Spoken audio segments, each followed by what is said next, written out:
పద్మావతి జయ మహాలక్ష్మి శ్రీ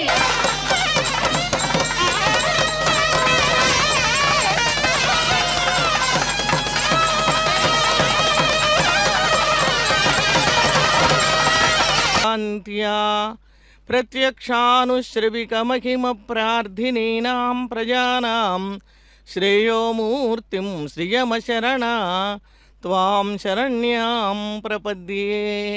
అరుగో పద్మావతి అమ్మవారు చంద్రప్రభ వాహనంపై తిరువీధి ఉత్సవంలో భక్తజన సంనాడు. అటువంటిది అక్క తమ్ముళ్ళు ఇద్దరూ కలిసి ప్రపంచాన్ని ఆనంద సముద్రంలో ఓలలాడించటమే లక్ష్యంగా పెట్టుకుని ఈనాడు భక్తజన సందోహానికి దర్శనమిస్తూ భక్తి శ్రద్ధలతోటి చక్కగా వహిస్తున్నారు. ఆ అమ్మవారి గోపురం విద్యుత్ కాంతులతో ధగధగాయమానంగా ప్రకాశిస్తున్నది. పద్మాలకు ఇష్టమైనటువంటివి ఈ ఏనుగులు తమ తొండాలతో పద్మాన్ని ఎత్తిపట్టి అమ్మవారికి పద్మం అనే ఇష్టం కష్టాలు కూడా అమ్మవారి ముందు